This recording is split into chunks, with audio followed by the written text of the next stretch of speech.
The Coaches Show is brought to you by Highway 55 Burgers, Shakes, and Fries. The Professional Fence Company. Our name says it all. No job too big or too small. Nunboys.com. And GPS Photography and Video, GPSPhotoandVideo.com.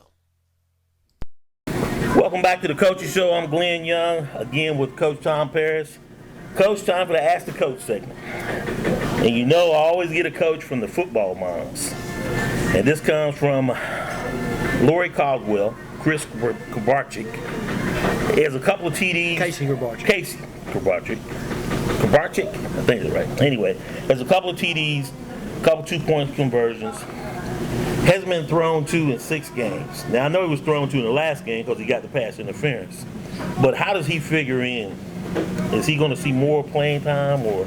Well, the thing about that, and I think what a lot of people don't necessarily get is we don't throw him routes. Mm-hmm.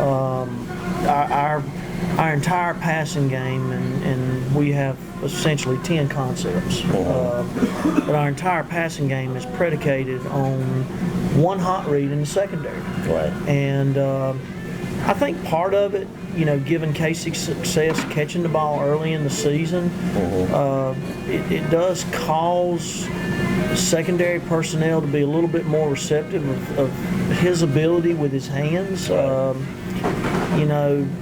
Whether or not that's part of it, whether or not, a lot of it has to do with the quarterback not necessarily. We talked about timing of the passing game. Yes. Several weeks we've talked about timing.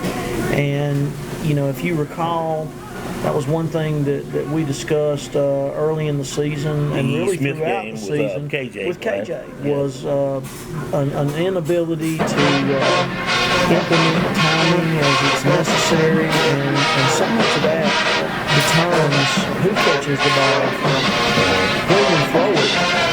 But at the same time, being able to make the correct read, and our number one rule is shortest throw, softest coverage, or easiest throw, softest coverage. And when you take too much time and you allow the coverage to break on our route breaks, it cloudies things up, and the read is gone. And when the read is gone, we end up forcing things. It's difficult to get the ball because the timing has become disrupted. The quarterback has to scramble a little bit because it's not designed for him to.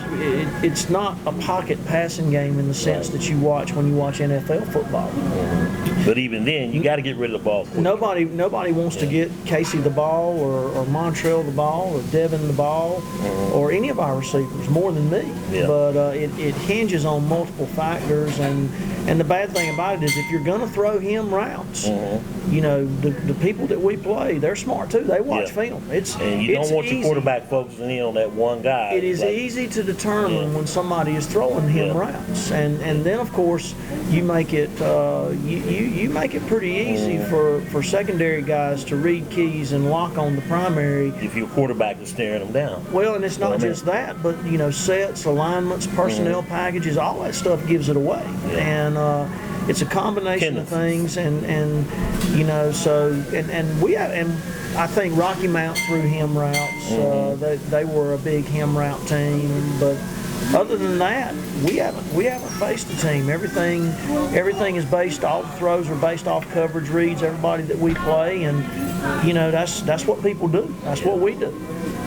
Next question comes from Keith Hoffman. Late in the game, Scotland County, we got a fumble and returned it. We had 2 timeouts left. It was maybe 2 minutes to go in the game, maybe minute 30, I think, actually. Why didn't we call a timeout to try to get a score or to maybe lift the kids' spirit? A minute 30? Yeah. I believe it was less than that. When I looked up, once we got the offense on the field, it was 18 seconds. Yeah. Might have been a minute 30 when they snapped it, but the officials were running the clock, and the white hat looked at me and told me, said, "Coach, just keep them over. I'm gonna send them over." Okay. And I looked at him and I said, "Well, I guess that's it."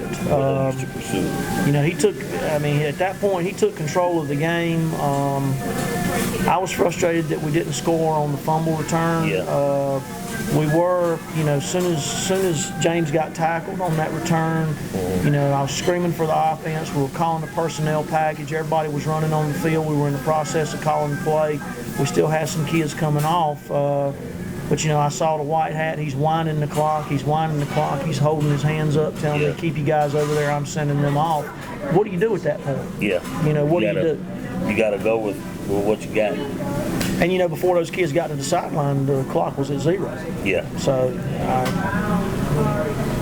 I was frustrated by it. But not that it would have made a difference, but it would have been a statement for morale, and I felt like with the transition there, had they stopped the clock for us on the turnover, moved the chains, which they did. We weren't under a running clock at the time, no. So. But they didn't stop the clock. The chains were moving. They weren't set, and it was frustrating. And while it would have been great to get another score, I think. The officials, I don't know what to say to that. Injury report. Who do we have back? Who's still out? Donovan's back. He's been cleared. Donovan Work. Okay. Donovan Work. Jacob's actually been cleared, but Jacob Russian. Yeah, talking to Jacob today, I asked him how he felt, and said he felt good. And I said no. I said if you had to gauge your percentage and your ratio of yourself right now, what would you say? And he said 85%. I said okay. I said what do you want? He said, I want to play. I said, I understand. I said, how effective do you think you can be? He said, well, I don't know. And I said, well, look. I said, you chew on that for a little while, and we'll talk at the end of the day, and we'll talk again tomorrow.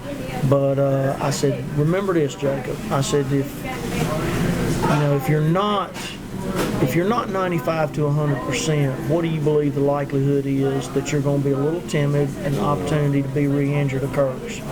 And, and I told him, I said, son, you got a future.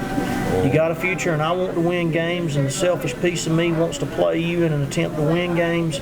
But I said, I love Jacob as much as I love winning, and I don't want to do anything that could potentially jeopardize any opportunities that you may have when this season's over. I said, now with that, I said, I know you love your teammates, and I know you love your team, and I know you want to be a part of it, and you want to win.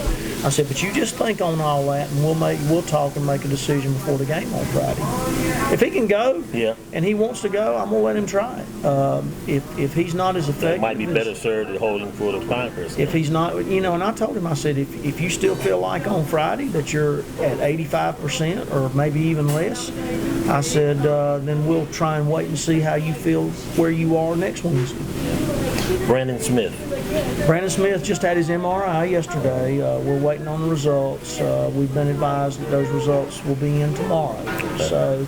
But he has not practiced this week, and we're prepared without him. And Dylan Hoffman. Dylan Hoffman. Still out. Dylan's still out. He has not practiced this week. Therefore, he's another one we prepared without him. Coach, this week it came out nationwide, 7 kids have died playing football due to blunt force trauma. Another alarming statistic, 37% of high schools do not have an athletic trainer. We're in good shape with Miss Smith. We know what we do is working. But when you look out there at that, and then the conversation led to our high school coaches doing enough, you got the targeting penalty, you got the spearing penalty, which results in the kid being kicked out of the game. What else more could we do? Take the helmet out. I mean, pure and simple. If you want to eliminate concussions from football, you take the helmet out of the game completely. Right. Take it off their heads. The advancements in helmet technology, and I don't care how you slice it. Kids lead with their face mask. You see it often. The problem that I have with primarily the head-to-head contact rule and the targeting rules, it's football. It's a violent game. Yes. And we've had 2 concussions this year. I think last year we had 1 concussion, and that one was Trey. And but the return to play protocols have been observed on everyone. We don't bring them back until they're cleared by the physician, and we don't bring them back until all their RTP protocols are satisfied and Coach Schmidt signs off on that. We've had no recurring head injuries. We coach And I believe, Hope County is the exception, no doubt. But when you look out there at the other high schools and that 37% that don't have an athletic trainer, That's so it scary. seems like the majority of the injuries are happening at the high school level. That is But scary. that's not to say that it's not happening at the middle school level. You're right. You're right. And with the head injuries, it's not so much isolated incidents as much as it is repetitive impacts. Right. And typically kids who do experience concussions are kids who have a lot of helmet contact. But and I've talked to other coaches about it, and if you look at the incidences of concussion in rugby, they're almost non-existent. Yes. But they don't wear a helmet. But they don't wear a helmet. If you So take- it's not being funny to take the helmet out of it. It's not. I mean, you're right. If you took the helmet out of the game, the incidences and the ratio of concussions would probably almost essentially disappear. Yeah. I'm not saying that there wouldn't be any, because there probably still would be some, because it would still be by nature a violent game. But think about it, Glenn. I look at the helmets that our kids wear, and they're space age compared to the stuff we wear. Oh my goodness, yes. Oh my goodness. And I know for a fact, at least twice in college, I played with a concussion. Maybe that's what's wrong with me. I had one. I know I had one in high school. Let's take a quick break, Coach. We'll come back and want to continue that thought and talk about the players.